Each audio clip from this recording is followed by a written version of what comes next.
A major reason for jQuery's popularity is its use of CSS selectors to obtain a reference to elements in a page. If you have a good command of CSS selectors, especially advanced CSS3 selectors, you're well on your way to becoming an expert user of jQuery. In this lesson, I'll show you how to select the document body and add a new paragraph dynamically to the existing content. I've already attached the jQuery core library to the page just before the closing body tag, so I now need to create another script block in which I'll put the jQuery document ready handler. So script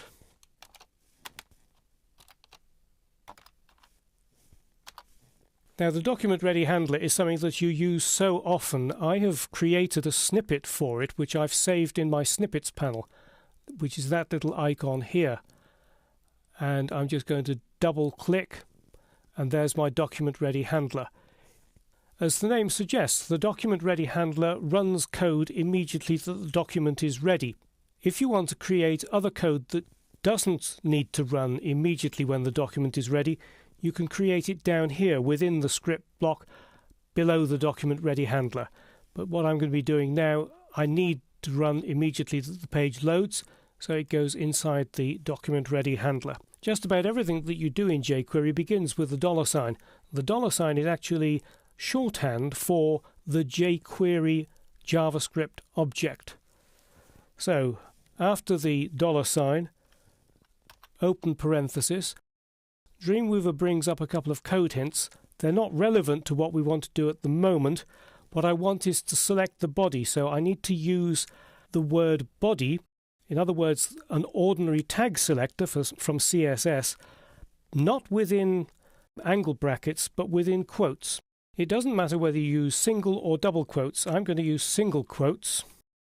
And as soon as I start typing, Dreamweaver brings up a list of all HTML elements, so I can just go down there and select body very quickly.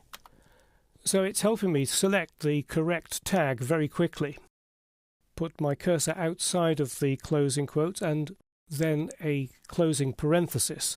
Now to add something to an existing element, you use the jQuery append method, and you access jQuery methods by adding a period, and then you see that Dreamweaver brings up all the jQuery hints. So if I just type app, that brings me to append, and I'm just going to use the first one there. And what I'm going to do is to type in some HTML. So I'm going to type P, and this paragraph was added dynamically,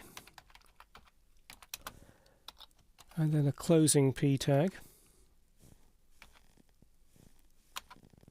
You see, Dreamweaver is helping all the time.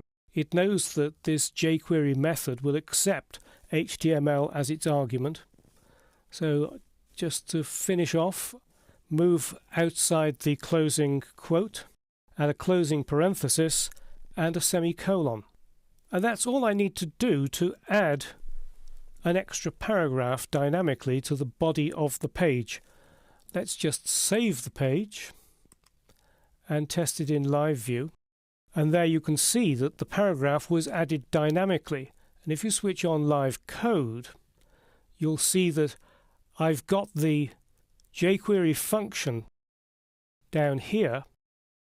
And what has happened is that the HTML that I gave as the argument to the append method has been added into the document object model dynamically by jQuery. Now, just for comparison, let me show you how you would do that same thing using standard JavaScript. You need to write all that code in JavaScript to do the same thing. Just show you. And the live code works in the same way. So that helps explain why jQuery is known as the write less, do more JavaScript library. So to recap, you access page elements by passing a CSS selector in quotes to the shorthand for the jQuery object. You can then apply jQuery methods to the element to manipulate the document object model and change the page content dynamically.